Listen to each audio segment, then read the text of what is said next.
भी की। और क्या लगा आपको कि जो ये नतीजे सामने आ रहे हैं, ऐसा ही आपको ग्राउंड पे भी महसूस हुआ? मैं जब ग्राउंड पर थी तो मुझे चीजें अलग दिखी। मैंने युवाओं से बातचीत की और युवाओं के बीच बीजेपी को लेकर के नाराजगी दिखी। तो उसी हिसाब से जो हम आपसे चर्चा करते थे न्यूज रूम के अंदर बैठ करके कि युवाओं के अंदर एक तरह का गुस्सा है बीजेपी किस बात को, बेरोजगारी को लेकर? बेरोजगारी को लेकर के। जो परीक्षाएं हैं जो समय पर नहीं होती, नियमित नहीं होती, रिजल्ट नहीं आते हैं, कई कई सालों से जो युवा है तैयारी कर रहे हैं, 5 6 7 साल 28 साल हो गए उनको।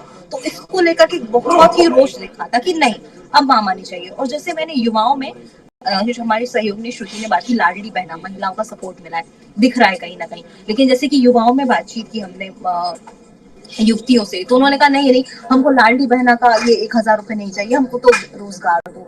तो उस लिहाज से जहाँ युवाओं का एक देखा जाए सेक्टर, तो युवाओं में काफी रोष था। लेकिन लेकिन सुचिता, वो वोट जब पड़े, जब देखिए वोट पढ़ने में बड़ा वो होता है कि अंदर हमारे बाहर तक कुछ हम लोग ख्याल रखे जाते हैं, लेकिन जिस समय पोलिंग बूथ के अंदर होते हैं वहां पर कई सारे फैक्टर सामने आते हैं, क्योंकि जिस तरह प्रचंड बहुमत दिख रहा है मध्य प्रदेश में, तो युवाओं ने भी बढ़ चढ़ कर। हाँ, एक चीज और है, जैसे कांग्रेस का जो देखा जाए तो कांग्रेस का मुझे लगा कॉन्फिडेंस टूटता हुआ दिख रहा है, क्योंकि कांग्रेस का बहुत कॉन्फिडेंस थी इस एमपी के चुनाव। Over confident.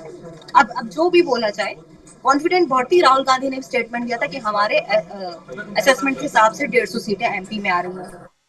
और कमलनाथ भी काफी कॉन्फिडेंट दिख रहे थे। उन्होंने अभी एक हफ्ते पहले ही अपने 250 उम्मीदवारों की मीटिंग बुला ली थी कि ताकि कोई यहाँ वहां ना हो जब रिजल्ट आए। लेकिन अब रिजल्ट ऐसा आ रहा है कि कांग्रेस का दिख ही नहीं रहा है कि कोई सीट लेने की जरूरत पड़ेगी, या फिर अगर रिजल्ट यही आता है तो स्पष्ट बहुमत में कांग्रेस कुछ कर नहीं पाएगी।